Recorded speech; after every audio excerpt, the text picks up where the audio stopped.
कई दिनों से ये आदमी मुझे यहीं खड़ा दिखता है। क्यों खड़ा है मुझे नहीं पता, पर इसकी नजर मुझ पर होती है। क्यों होती? क्या ये मुझ पर नजर रख रहा है? क्या ये मेरे बारे में कुछ जानता है या मेरे बारे में जानने भेजा गया है?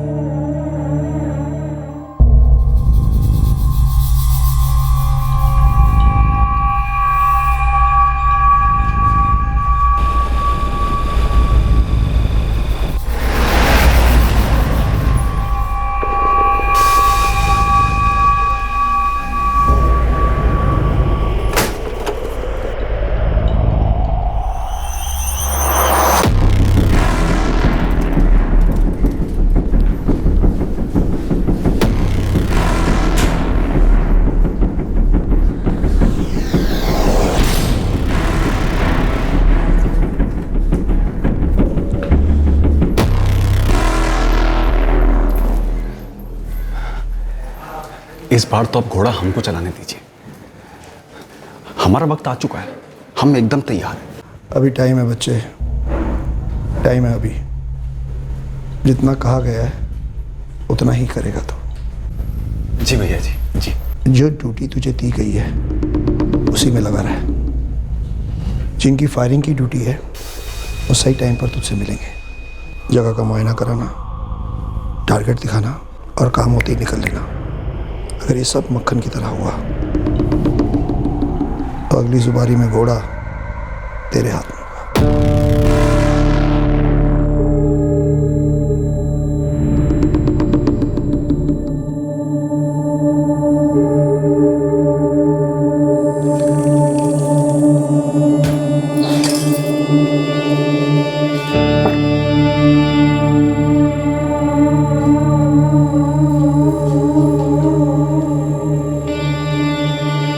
हिमांशु, चाय पीकर तो जाओ। तुम पी लो। एक काम करो, ठंडी चाय से नहा लो।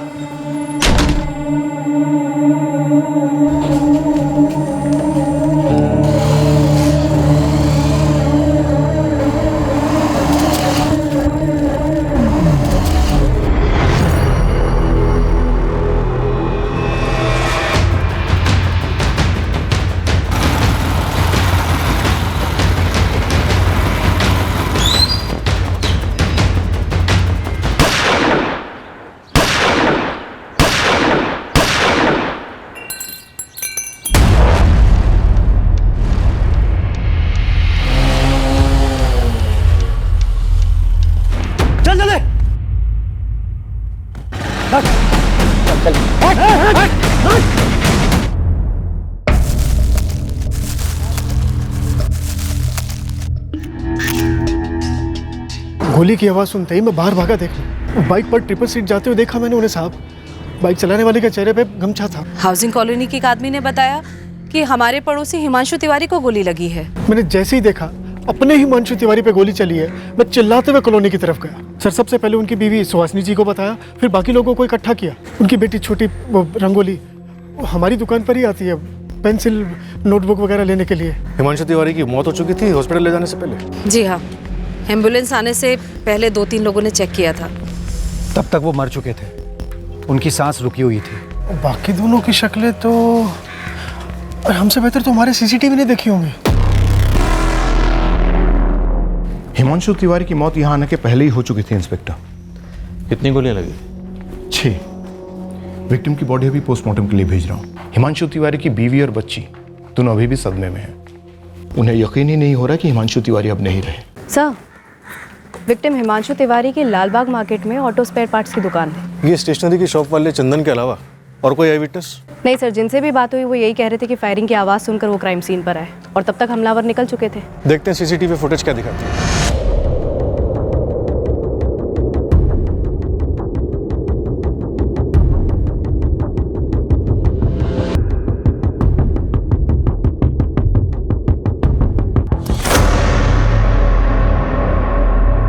सर, दोनों शूटर में से एक शूटर वापस जाता है और 2 गोली दागता है, यानी डबल शूटिंग की गई, डबल श्योर होने के लिए कि टारगेट किसी भी तरह बचा नहीं रहे। लेकिन खुद को बचाने की कोई खास कोशिश नहीं की गई। सिर्फ बाइक सवार ने गमछा पहना हुआ है, बाकी के 2 लोग ऐसे ही हैं। जबकि शायद इन्हें मालूम होगा कि यहाँ सीसीटीवी लगा हो सकता है।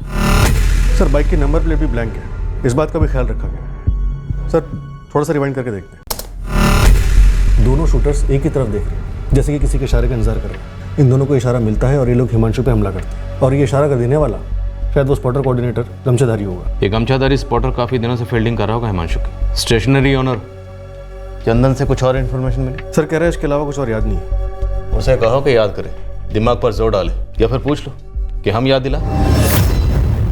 क्यों निशाना बनाया गया होगा हिमांशु तिवारी को? क्या इसकी ये रोज़ की रूटीन होगी, शाम के इसी वक्त घर से निकलना 4 बजे के आसपास? सर ये तो उसकी वाइफ सुहासिनी बता सकती है, पर अभी तो वो काफ़ी शौक में है। 4 गोलियां मारी गई और फिर कुछ सेकंड बाद 2 गोलियां और दागी गई। ज़रूरत नहीं थी वैसे, पहले 4 में ही मौत हो चुकी होगी, या चंद सेकंड्स बाद हो जाती।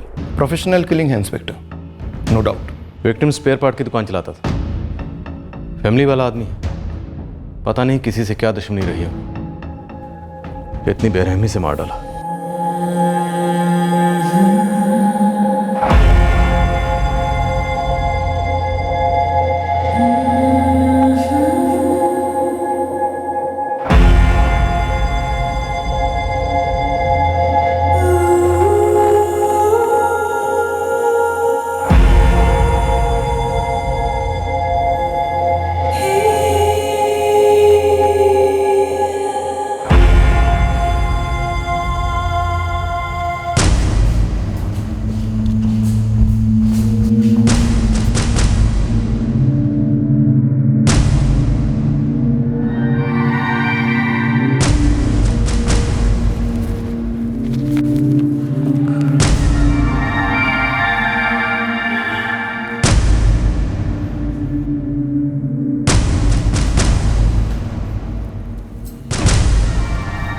इसी की बात कर रहे थे ना कल रात को आप? हाँ, हिमांशु तिवारी। 6 गोलियों से भून डाला इसे, वहीं के वहीं दम तोड़ दिया बंदे ने। कुछ पता चला क्यों मारा गया? अब तक तो नहीं, लेकिन कोई ना कोई कारण तो जरूर निकलेगा। वही होगा जो हमेशा होता है, जर जोरू या फिर जमीन का मामला।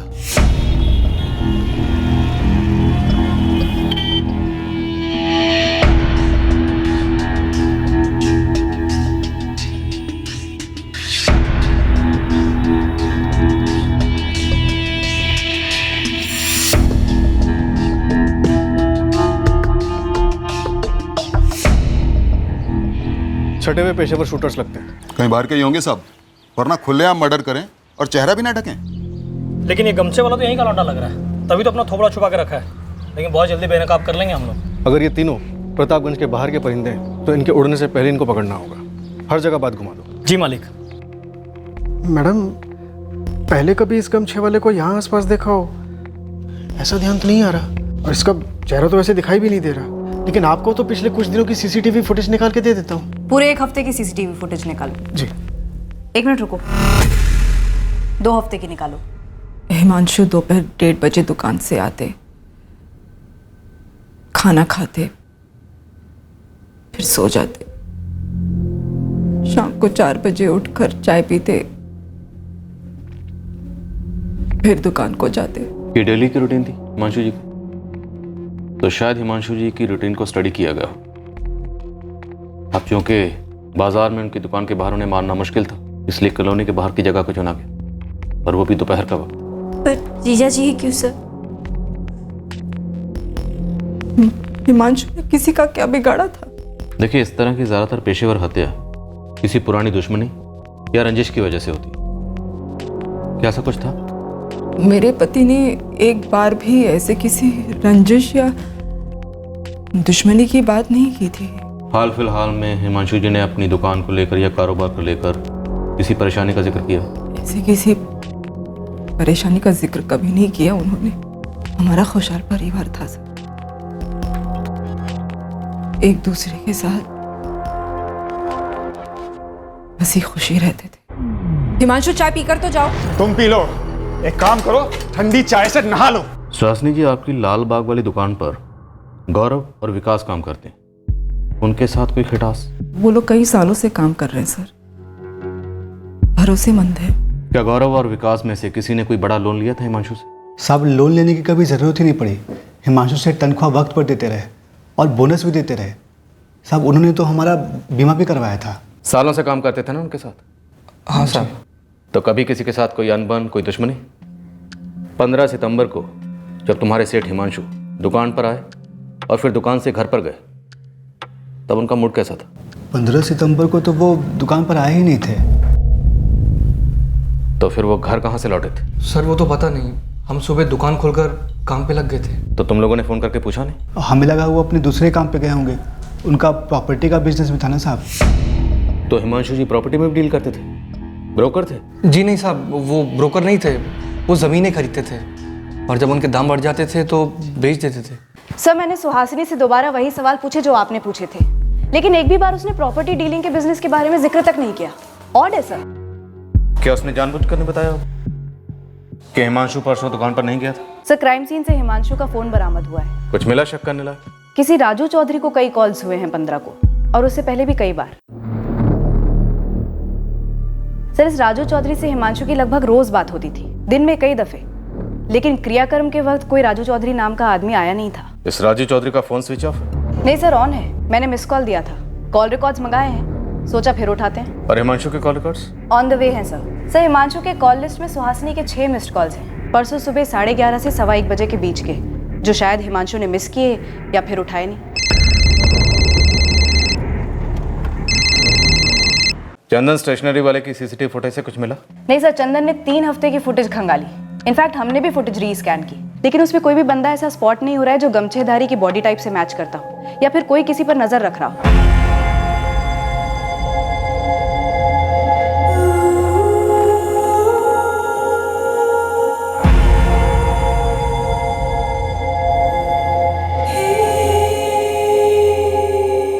नियति का कैसा खेल है ये? हिमांशु के साथ ही ऐसा क्यों? ऋषि बहू कुछ जानते हैं क्या? पता नहीं बाबूजी। सर हम आपको कितनी बार बता चुके हैं कि हमको नहीं मालूम उस दिन हिमांशु सेठ कहाँ थे। और साहब उस दिन भाभी जी ने भी हमें फ़ोन किया था। क्यों? यही पूछने के लिए कि उस दिन हिमांशु सेठ कहाँ थे। हिमांशु दुकान पर नहीं आए क्या आज? तो फिर कहाँ गए विकास? कल निकलते वक्त कुछ बोले नहीं भाभी जी, और आज सुबह से आए नहीं है वो। कल पक्का आए थे? याद करके बोलो। हाँ कल तो आए थे, पर आज कुछ बोले नहीं। साहब सुहासिनी भाभी बार बार वही बात पूछ रही थी, कल आए थे कि नहीं, परसों कहाँ थे, उसके पहले कहाँ कहाँ गए थे, यही सब। क्या उस दिन पहली बार सुहासिनी जी ने फोन करके हिमांशु जी के बारे में पूछा था, या उसके पहले भी ऐसा हुआ है? पहले कभी कभी फ़ोन कर पूछ लेती थी। तो क्या सुहासिनी जी हिमांशु जी पर शक करती थी? घरेलू मामले को तो हमको पता नहीं, हमारा काम तो दुकान में होता है ना। तो दुकान के बारे में बताओ, क्या कभी हिमांशु जी से मिलने दुकान पे कोई औरत आई थी? नहीं। सुहासिनी जी आई थी दुकान पे हिमांशु जी को ढूंढने, या उनकी गर्लफ्रेंड को ढूंढने, या फिर दोनों को ढूंढने? सुहासिनी जी जिनका मर्डर हुआ है वो आपके पति है ना, हिमांशु तिवारी जी, तो आपसे 2-4 सवाल तो पूछने पड़ेंगे। मुझे ऐसा क्यों लग रहा है जैसे कि आप मुझ पर ताना कस रही हैं? मैंने पति खोया है अपना, जिंदगी उजड़ी है मेरी, घर में लोगों का आना जाना चल रहा है, और इस सब के बीच में मैं आपके वही सवालों के जवाब क्यों दूं? हमारे पास कुछ नए सवाल हैं जिनके हमें जवाब चाहिए। हम समझते हैं आपका दुख, कल बात करेंगे आपसे। आपको यहाँ आने में दिक्कत है तो हम वहाँ आ जाएंगे, जब आपको अनुकूल होगा तब आएंगे, लेकिन आएंगे जरूर सुहासिनी जी।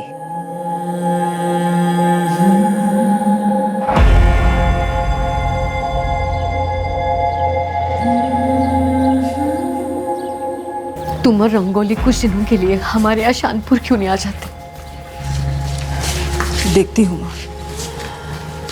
यहाँ पर भी बहुत सारे अधूरे काम पड़े हैं, समझ में नहीं आ रहा है माँ, शुरुआत कहाँ से करूँ?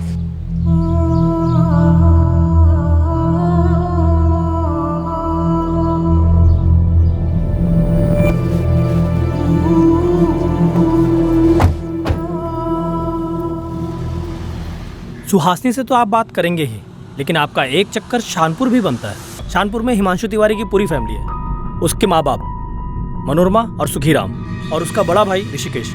लेकिन हाँ, एक खबर लगी है कि शानपुर में हिमांशु तिवारी के पिता सुखीराम अपनी जायदाद का बंटवारा करने वाले थे, वो भी हिमांशु और ऋषिकेश में आधा आधा। क्या शानपुर में काफी प्रॉपर्टीज है उनकी? करोड़ों की संपत्ति है। पुलिस ने सुहासिनी को बताया हिमांशु की सुपारी दी थी, किसी पेशेवर हत्यारे ने मार डाला उसे। और क्या बोला पुलिस वालों ने? सुहासिनी ने तो इतना ही बताया मुझे। समझ में नहीं आ रहा है मेरे हिमांशु की ऐसे किसके साथ दुश्मनी थी जो। सुहासिनी जी, पहली बात तो ये कि आपने हमें ये नहीं बताया कि आपके पति हिमांशु जमीन के लेन देन का कारोबार भी करते। दूसरी बात, आपने हमें यह भी नहीं बताया कि 15 सितंबर जिस दिन उनका कत्ल हुआ वो दुकान पर गए नहीं थे। शौक या शौक में बताना भूल गई आप? फिर ताना कस रही हैं आप? सर, मैं सच में भूल गई थी, क्योंकि मेरी आंखों के सामने मेरे पति की गोलियों से छन्नी लाश पड़ी थी।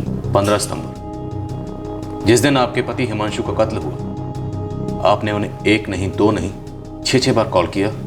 शायद आपने ये जानने के लिए कॉल किया कि वो कहाँ, क्योंकि जब आपके पति हिमांशु ने फ़ोन नहीं उठाया तब आपने दुकान पे भी फ़ोन किया था। सर, वो मेरे पति हैं थे। वो किस वक्त कहाँ है इतना जानने का भी हक नहीं है मुझे। लेकिन हमारा भी फर्ज बनता है ये जानने का कि हिमांशु 15 सितंबर की सुबह अगर दुकान पर नहीं थे तो कहाँ थे?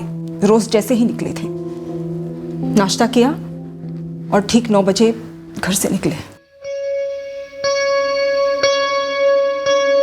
रंगोली, मैं जा रहा हूँ।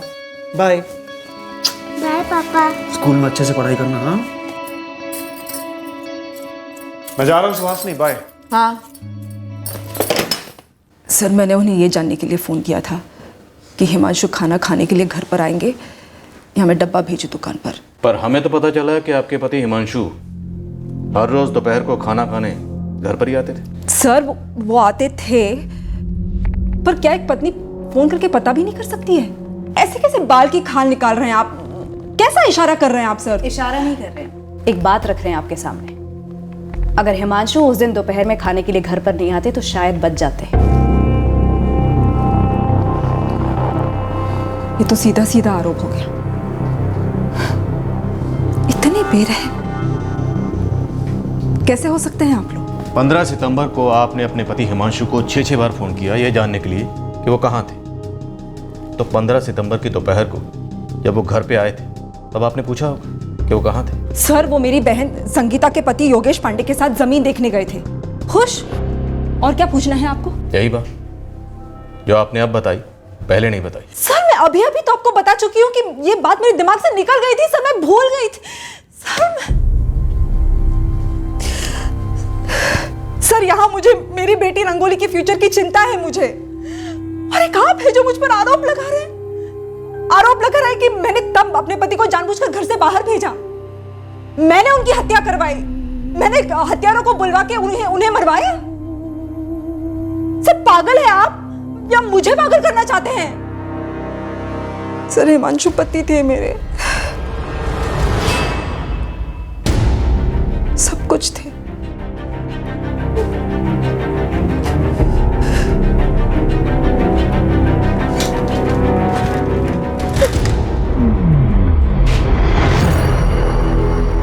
ये सुहासिनी जितना बता रही है उससे कहीं ज्यादा छुपा रही है। शायद उस दिन सुहासिनी ने यह सुनिश्चित किया था कि हिमांशु रोज की तरह दोपहर को घर आए खाने को और रोज की तरह चाय पीकर दुकान के लिए निकले।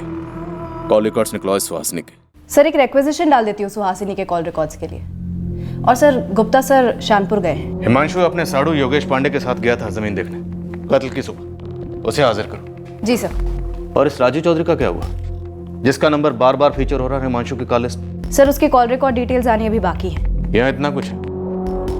और सुहासिनी का कहना है कि हिमांशु की किसी से कोई रंजिश नहीं थी, कोई मसला नहीं था। रुचिका, इस सुहासिनी को फिर से खंगालो। किश्तों में इंफॉर्मेशन दे रही है, अपने शो को ढाल बनाकर ढाल के पीछे कुछ छुपा रही। पक्का?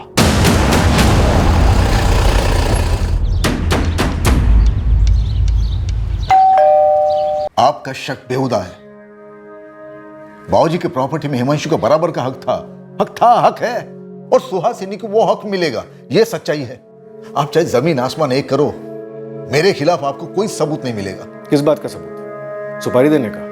अपने भाई का कत्ल करवाने का? नहीं, दरार का, रंजिश का। अब जरूरी नहीं कि प्रॉपर्टी का बंटवारा होते वक्त दो भाइयों में दुश्मनी हो। उनको देखिए, बोलना बंद हो गया मेरे बाबूजी का। सर, जल्द से जल्द पता कीजिए किसने मारा मेरे भाई को, किसने की मेरे माँ और मौजी की हालत। ऋषिकेश जी, आपके पास एक से ज्यादा फोन नंबर्स हैं? जी, जितने भी हैं सब लिखवा दीजिए। आप अब भी मुझ पर शक कर रहे हो? दुख भरे भावुक दुखड़े सुनकर फैसले करना सिर्फ किस्से कहानियों में होता है, हकीकत में नहीं। हकीकत में सहानुभूति नहीं, सिर्फ सबूत काम करते हैं। आपके पास क्या सबूत है मेरे खिलाफ कि मैंने मेरे भाई को मरवाया? फिलहाल हमारे पास सबूत हो या ना हो, पर आपके पास अपने भाई को मरवाने का ठोस मकसद जरूर था। और कत्ल की तहकीकात में जिसके पास मकसद होता है ना, वो शक के दायरे में होता है, फिर चाहे वो सगा भाई हो, बाप हो या फिर पत्नी हो।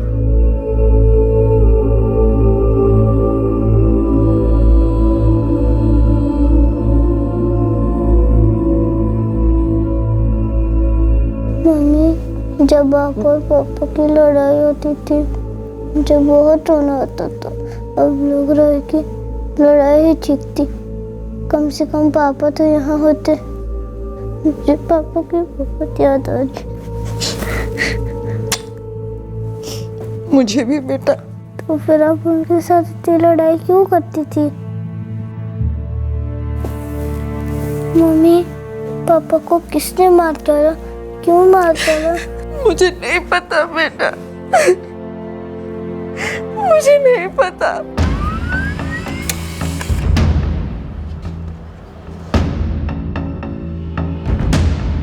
अनीता यादव? जो नंबर हिमांशु ने राजू चौधरी के नाम से सेव किया था वो दरअसल किसी अनीता यादव का है। एक आदमी अपने मोबाइल में एक औरत का नंबर एक आदमी के नाम से क्यों सेव करेगा? ताकि उसकी बीवी को शक ना हो, पता ना चले। अफेयर शायद सुहासिनी का नहीं, हिमांशु का रहा होगा।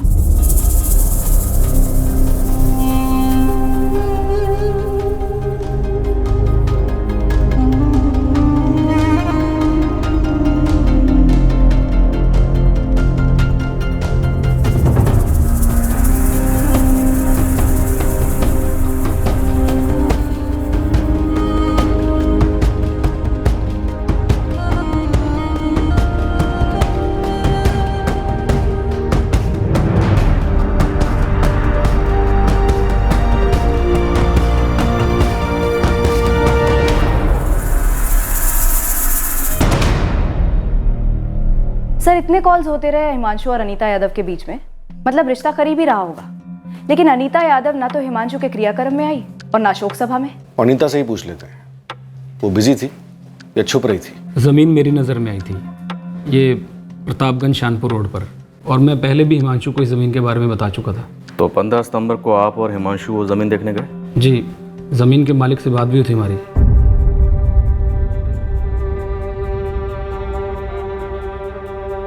हमने ज़मीन के सारे कागज़ देखे, काफ़ी यहाँ वहाँ की बातें हुई। और सर, अगर आप चाहें तो ज़मीन के मालिक अश्विन जी से पूछ सकते हैं। नंबर दूँ आपको?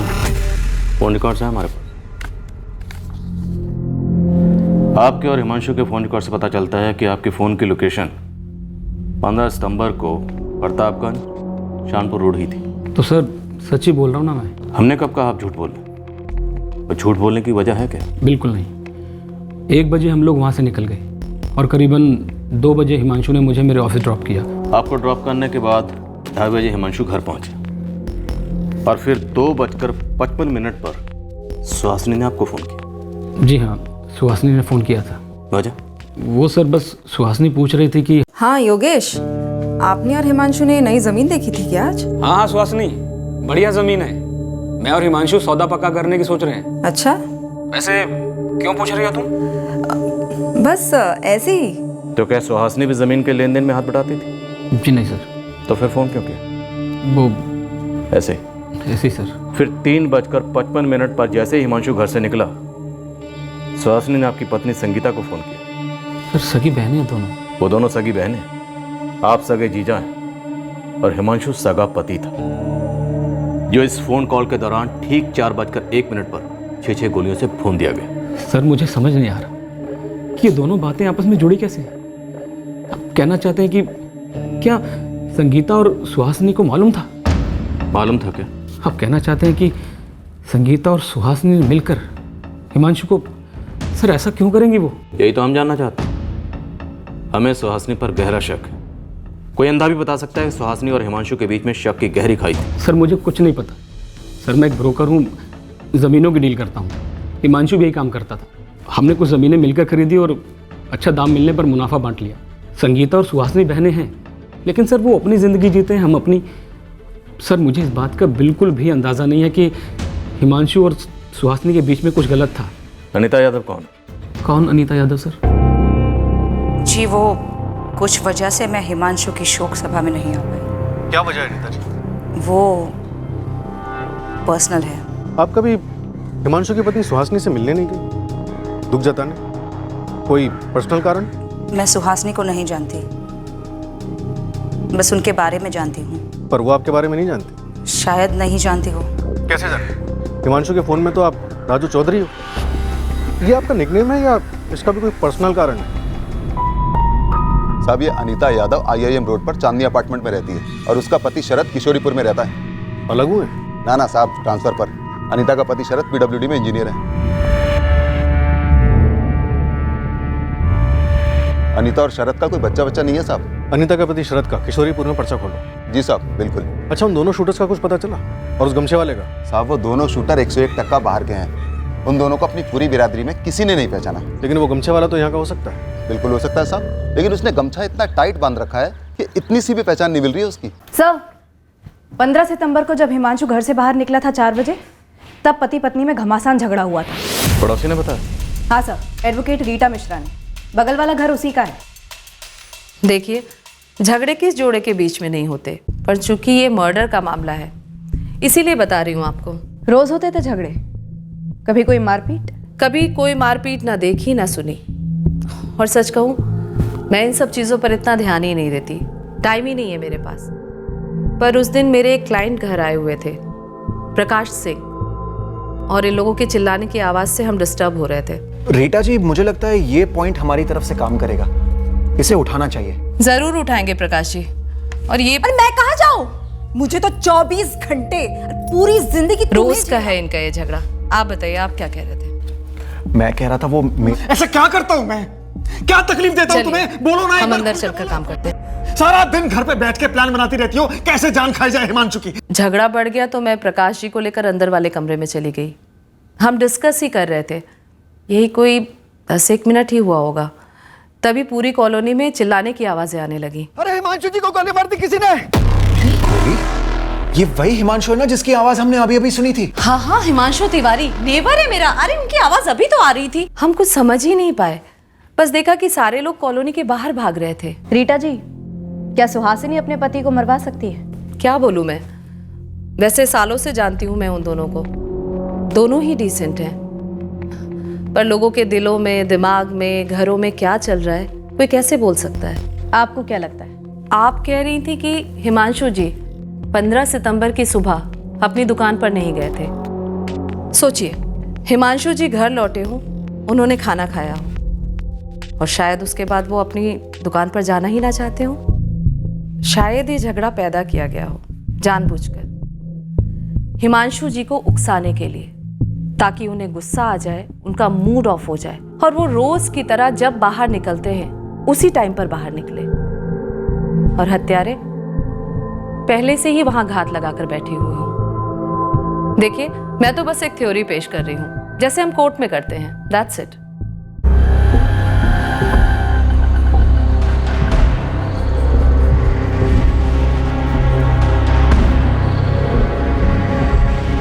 मुझे कोई आइडिया नहीं कि हिमांशु ने मेरा नंबर अपने मोबाइल में राजू चौधरी करके क्यों सेव किया था। हिमांशु और आप अच्छे दोस्त थे? सिर्फ दोस्त थे। आप जैसा समझ रहे वैसा कुछ भी नहीं था। हम क्या समझ रहे? यही ना कि हमारा अफेयर था? नहीं, बिल्कुल नहीं था। वेल, अगर था भी तो इस वक्त हिमांशु तो है नहीं जिससे पूछे, आप ही से पूछ सकते। शादीशुदा होकर भी अकेले थे हम दोनों, इसलिए एक दूसरे का दुख दर्द समझते थे। क्या दुख था आपका और क्या दर्द था हिमांशु का?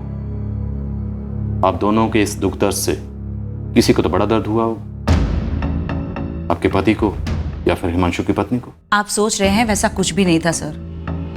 हम समझते थे एक दूसरे को, बातें करते थे। सिर्फ बात करते थे, अफेयर नहीं था? मतलब वो क्या कहते हैं कि प्यार को प्यार ही रहने दो, रिश्तों का नाम ना दो, ऐसा कुछ? गहरी दोस्ती थी, और हाँ, फोन पर लगभग रोज बातें होती थी, चैट पर भी। तो अनीता जी, अगर आप दोनों में सिर्फ अच्छी दोस्ती थी तो उसे दुनिया से छुपाने की जरूरत क्या थी? हमारे बीच ये क्लियर था कि सिर्फ दोस्ती है, दुनिया तो 2 और 2 5 ही जोड़ती है ना। हम बेकार का सरदर्द नहीं चाहते थे, अपने अपने घरों में तनाव नहीं चाहते थे बस। हिमांशु अपनी पत्नी सुहासिनी से नाखुश क्यों था अनीता जी? इतना भी बुरा नहीं हो सकता हिमांशु। अगर रंगोली नहीं होती ना तो हमारी शादी कभी टिकती नहीं अनीता। मैं रोज घर जाता हूं सिर्फ इसलिए क्योंकि मेरी बेटी रंगोली है जो मेरी दुनिया है। लेकिन रंगोली को तो तुम दोनों चाहिए ना, और वो भी लड़ते हुए नहीं चाहिए। तुम्हें रंगोली की खातिर सुहासिनी को एक और मौका देना होगा। 12 साल कम नहीं होते अनीता, और ताली कभी एक हाथ से नहीं बजती। काश मेरी तरह सुहासिनी की जिंदगी में भी कोई आए जो उसे यह समझाए कि मैंने कभी उससे दिल से प्यार किया था। हमारी शादी कोई गलती नहीं थी अनीता। शुरुआत फिर से भी तो हो सकती है ना, नए सिरे से। और कोई गलती नहीं होती जब तक उसे सुधारने की कोशिश होती रहे। तुम नहीं समझोगी क्या होता है रोज। बेल बजाई, सुहासिनी ने दरवाजा खोला और बस शुरू। सुहासिनी को आपके बारे में मालूम था? जी मैं नहीं जानती, और इसलिए मैं हिमांशु के अंतिम संस्कार में भी शामिल नहीं हुई थी। चूर चूर हो गई थी ये सोचकर कि हिमांशु को इस तरह से क्यों मारा गया होगा। तो अनीता जी, क्या ऐसा हो सकता है कि किशोरीपुर में बैठे आपके पति शरद यादव ने आपकी और हिमांशु की दोस्ती को एक अच्छा खासा अफेयर समझ लिया? बोलिए अनीता जी, शरद को मालूम था? शरद ने मुझे कभी भी सवाल नहीं किया हिमांशु के बारे में। सवाल नहीं किया इसका मतलब ये नहीं कि शरद को मालूम नहीं था। अनीता जी, क्या ऐसा हो सकता है कि शरद ने हिमांशु को मरवाया? ऐसा कुछ भी नहीं था सर, कुछ भी नहीं। आप ऐसा सोचती, शायद आपके पति ऐसा ना सोचते।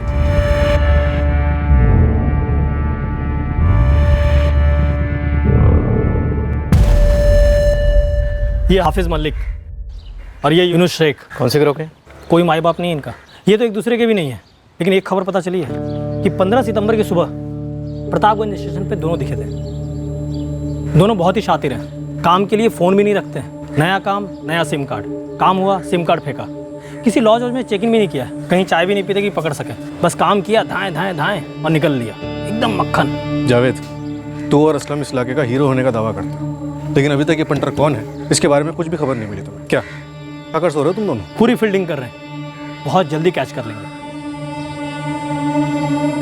एक पत्नी जो शायद शकी थी, एक दोस्त जो शायद प्रेमिका थी, लेकिन अब तक हम हिमांशु के हत्यारों तक नहीं पहुंचे।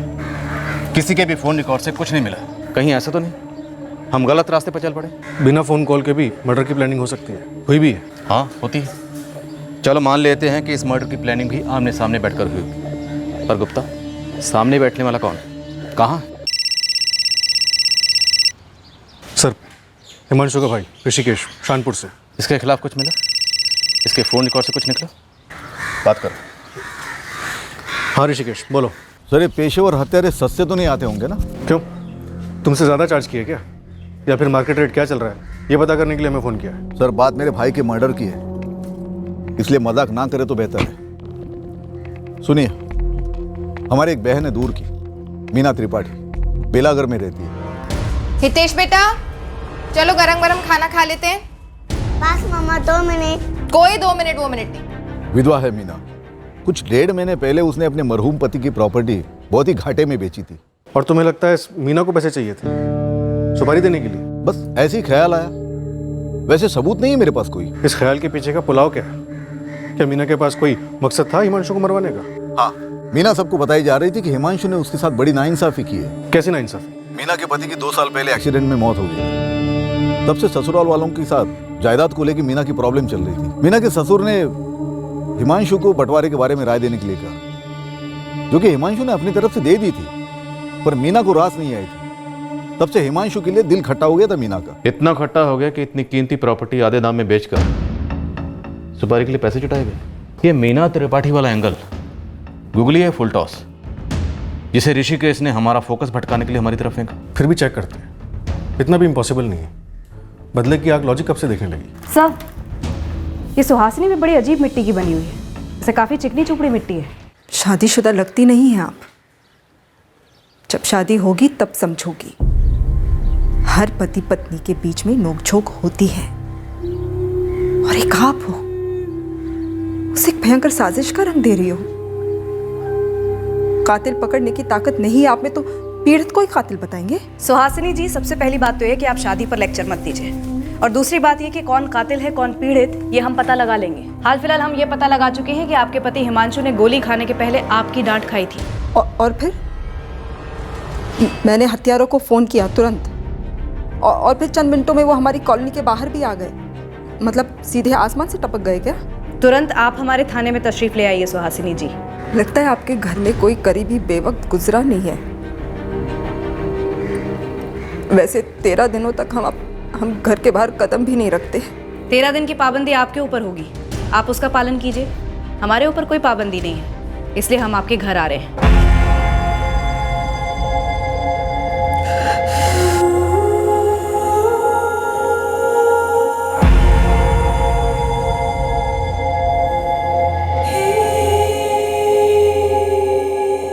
सुहासिनी, तुम्हारी हर रोज की झिकझिक की वजह से ना मुझे ऐसा लगता है कि इस घर में कभी नहीं लौटूं, कभी नहीं। तुम्हारे पास कहीं और जाने का ठिकाना जो है। लेकिन एक बात याद रखिए हिमांशु, मैं पत्नी हूं तुम्हारी, और तुम्हारी 11 साल की बच्ची भी है घर में, इसलिए घर आना या ना आना ये कोई चॉइस नहीं है तुम्हारे पास। और इस घर में ना तुम्हारी मनमर्जी नहीं चलेगी। तुमसे तो बात करना ही बेकार है, जाओ तुम। अरे मैं कहां जाऊं? मेरे पास तो ऐसा कोई है ही नहीं जाने के लिए, वो तो तुम्हारे पास है। मुझे तो 24 घंटे पूरी जिंदगी तुम्हें झेलना होगा। अरे क्या झेलती हो तुम? ऐसा क्या करता हूं मैं? क्या तकलीफ देता हूं तुम्हें? बोलो ना, एक बार खुल के बोलो। सारा दिन घर पे बैठ के प्लान बनाती रहती हो, कैसे जान खाई जाए हिमांशु की, कैसे जान से मार दिया जाए अपने पति को। तुम फिक्र ना करो, एक दिन ना, और बहुत जल्दी आएगा वो दिन जब मैं इस घर में वापस लौटूंगा ही नहीं। फिर पूरे सुकून के साथ रहना तुम, ठंडक मिलेगी तुम्हारी आंख को।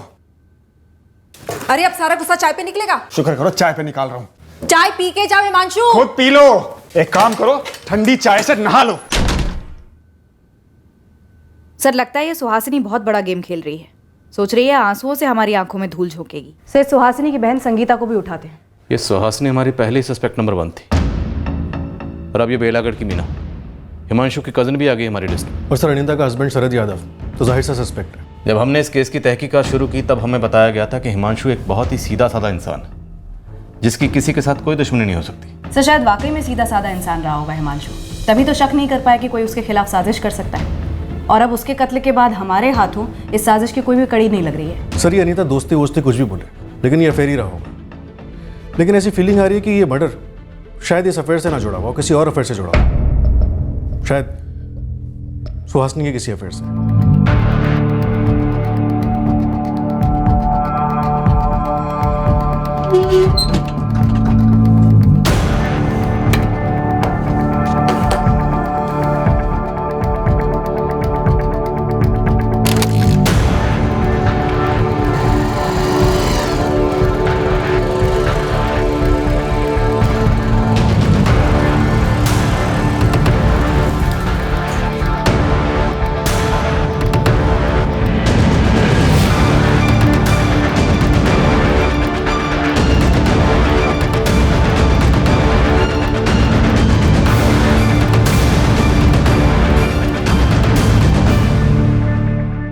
हिमांशु को काम के परे कुछ नजर ही नहीं आता था।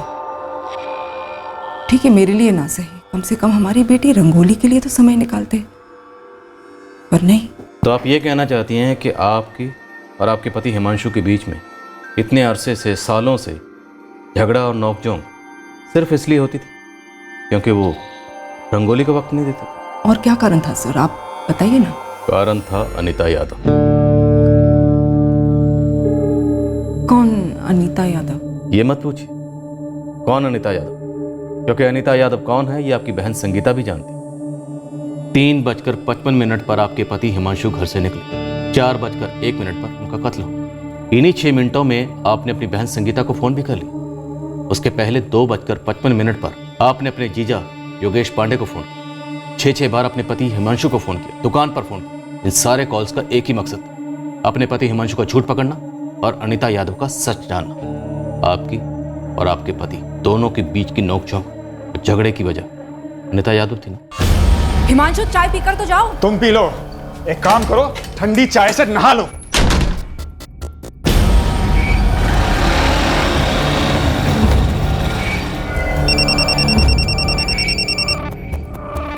हाँ सुहासिनी बोल। मुझे लगता है कि योगेश भी झूठ बोल रहा है। तो तुझे लगता है कि योगेश भी जीजा जी का साइड ले रहा है? इधर हिमांशु आग बबूला होकर घर से बाहर निकला और उधर सुहासिनी ने तुम्हें फोन किया। गपशप करने के लिए तो फोन किया नहीं होगा। दरअसल गपशप करने के लिए ही किया था। बहनें हैं हम दोनों और सबसे अच्छी सहेलियां भी।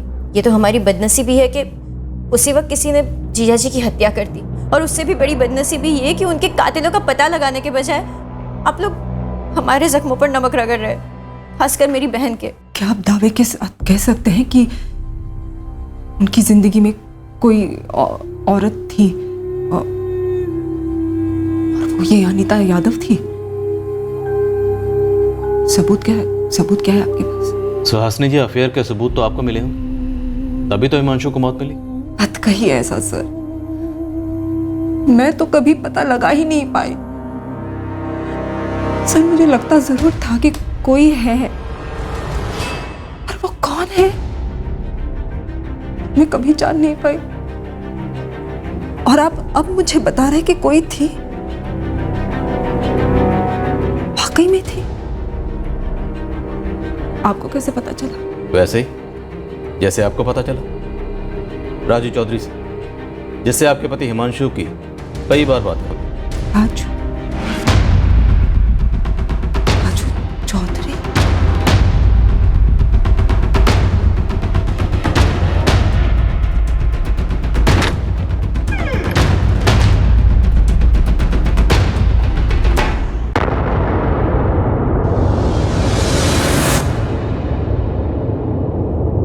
रहने दो सुहासिनी,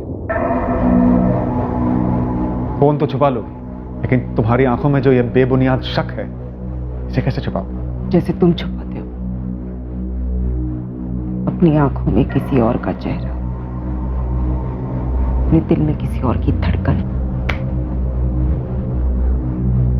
हमारे बीच में जो ये शक की दीवार बांध ली है ना तुमने सुहासिनी, ये मुझे Soचने पर मजबूर करती है कि एक दिन चुपचाप इस दीवार को फांद कर कहीं दूर चला जाए, किसी और के साथ एक नया घर बसाओ।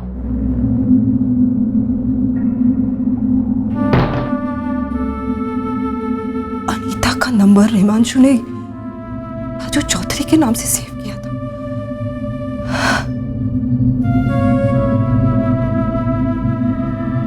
मैंने ही ऐसा क्यों नहीं सोचा? जिस राजू चौधरी से हिमांशु रोज बात करते थे, रोज, पर मैंने हिमांशु के मुंह से एक बार भी उसका नाम नहीं सुना कभी। आपको कैसे पता चला?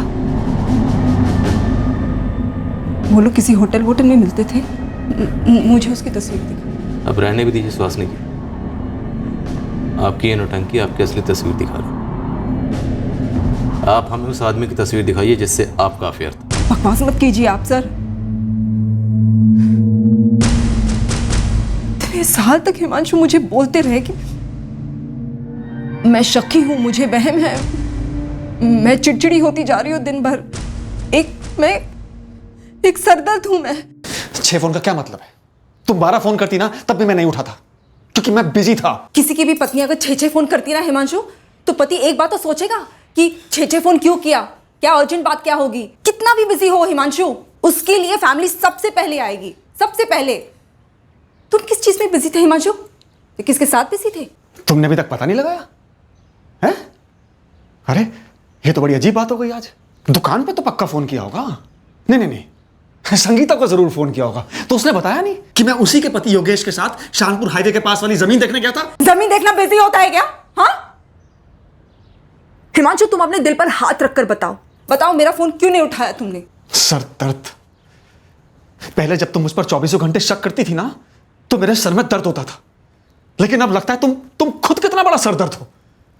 जो भी करती हो, जो भी कहती हो, वो बस शक की कड़वी चाशनी में डूबा हुआ होता है। कितना मीठा बोल रहे हो हिमांशु, कितना मीठा बोल रहे हो। कहां से सीखा तुमने ऐसा बोलना? हाँ, क्या नाम क्या है उस मैडम का जिसने सिखाया तुम्हें? नाम बताकर तुम्हारी नींद क्यों हराम करूं?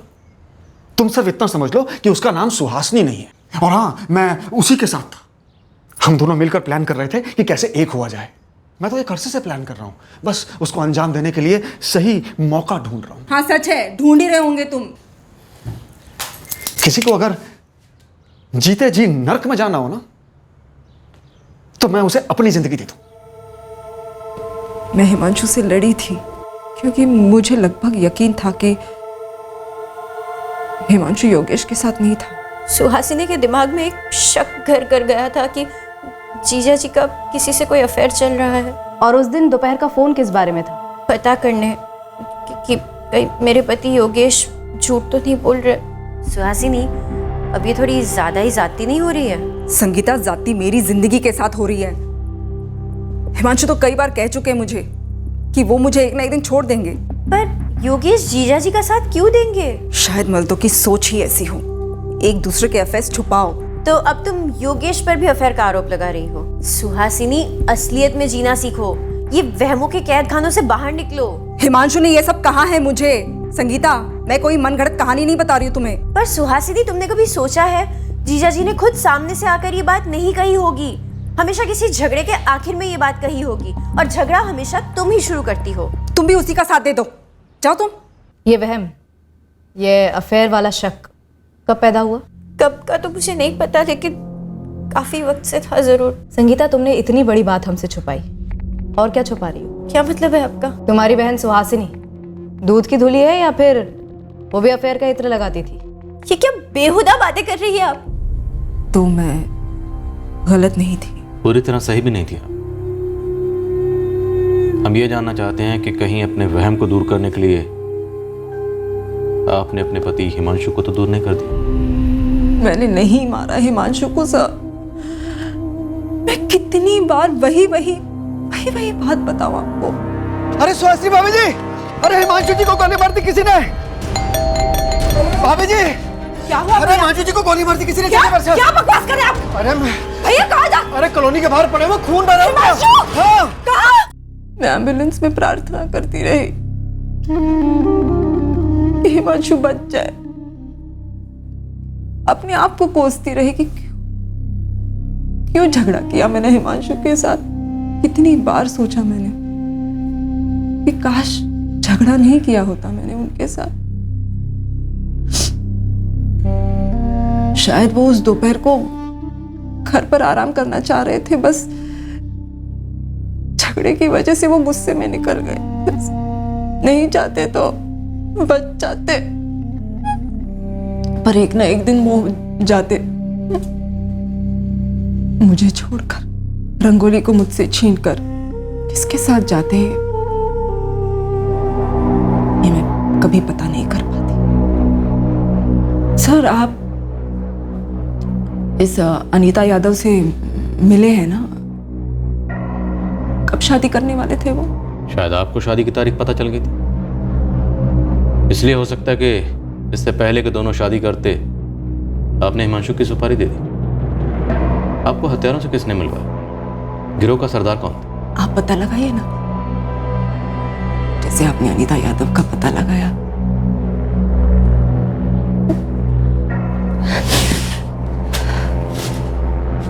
सर, मैं जाऊं? मैं बहुत थक गई हूँ, मुझे घर जाना है। सुहासिनी तिवारी काफी अच्छे से दर्शाती है उसका सदमा, उसका चौंक जाना, पर अभी भी वो अपना असली चेहरा दिखा रही है या अभी भी मुखौटा पहने हुए, ये तय कर पाना मुश्किल है। सर, फोन नेटवर्क कंपनी से जवाब आया है। सुहासिनी के नाम पर कोई भी दूसरा नंबर रजिस्टर्ड नहीं है। हो सकता है इस अफेयर में कोई फोन इस्तेमाल ही ना हुआ। सुहासिनी अपने प्रेमी से चुपचाप मिलती रही। पीछा करो। सर, सुहासिनी की बेटी रंगोली से अलग से बात करें? नहीं रुचिका, वो बच्ची है, रहने देते। पहले हम ट्राई करते हैं, अगर कुछ ठोस हाथ लगा तो फिर बात करेंगे। हिमांशु की कज़न मीना त्रिपाठी, उसका क्या हुआ? सर, मीना त्रिपाठी के कॉल रिकॉर्ड्स तो ठंडे हैं। गुप्ता सर का मैसेज आया था, वो बेलागढ़ में मीना त्रिपाठी तक पहुंच गए। हिमांशु मेरा कज़न था, जाहिर है उसकी मर्डर की खबर सुन के मुझे बुरा लगा है, लेकिन आप मेरे पास क्यों आए हैं? ये गमछाधारी मास्टरमाइंड लगता है, और इन दोनों शूटर्स ने हिमांशु पर गोलियां चलाई थी। प्रोफेशनल काम करने वाले लगते हैं, काफी बड़ी रकम लेते हैं मर्डर की। तो आपके स्वर्गवासी पति की एक जमीन थी रामाबाग में, जो आपने पिछले महीने बेची। उसका इन पेशेवर हत्यारों से क्या ताल्लुक है? आप सीधे सीधे बताएंगे क्या टेढ़ा सोच रहे हैं? जमीन के बंटवारे को लेकर आपके अपने ससुराल वालों के साथ अनबन थी। काफी जानकारी निकाल कर आए हैं आप। बिल्कुल, जमीन के बंटवारे में अपनी राय देने के लिए आपके ससुर ने हिमांशु को बुलाया था और हिमांशु ने जो राय दी वो आपको नाइंसाफी लगी, और जमीन बेचने के ठीक 1 महीने के बाद इन महंगे शूटर्स ने हिमांशु को शूट कर दिया। अब बोलिए। हिमांशु के साथ मेरी कोई निजी दुश्मनी नहीं थी। हाँ, वो बंटवारे का फैसला खटका था मुझे। मेरे सर पे मेरी बेटी की जिम्मेदारी, इसलिए अपने ससुराल वालों के सामने कुछ मांगे रखी थी मैंने। 50-50 हो रहा है मीना, इसमें नाइंसाफी कहाँ हुई है? तकदीर ने मेरे साथ नाइंसाफी की है, मेरे पति को मुझसे छीनकर। आप लोग थोड़ा बड़प्पन नहीं दिखा सकते? मेरी हालत नहीं देख सकते? इस घर की विधवा हूं मैं, बेवक्त हुई विधवा। लेकिन मीना बेटा, हम राजेश के साथ नाइंसाफी नहीं कर सकते। राजेश जवान है, अभी अभी नौकरी शुरू की है, पूरी जिंदगी रखी है उसके सामने, लेकिन मुझे मेरी नई जिंदगी ढूंढनी है। लेकिन मीना, तुम्हारे पति रुपेश ने जिंदगी भर जो भी कमाया, जो भी इन्वेस्टमेंट्स किए, वो सब तो तुम्हारे और तुम्हारे बेटे के नाम पर ही है ना। उसमें से तो कोई भी हिस्सा ये परिवार तुमसे नहीं मांग रहा, क्योंकि वो गलत भी होगा। लेकिन केशव अंकल की प्रॉपर्टी पर राजेश और रुपेश दोनों भाइयों का बराबर का हक बनता है। नाखुश हुई, लेकिन लड़ी नहीं। जो होना था हो गया, मामला खत्म है। हिमांशु भी खत्म है। क्या ये मामला, ये रंजिश हिमांशु से थी? इंस्पेक्टर साहब, आपको बहुत गर्मी लग रही होगी ना, और इस किराए के मकान में एक कूलर तक नहीं है, और मैं हिमांशु के खिलाफ भड़ास निकालने जमीन बेचकर उसके कत्ल की सुपारी दूंगी। कितने की सुपारी दी थी? किसने उठाई थी सुपारी?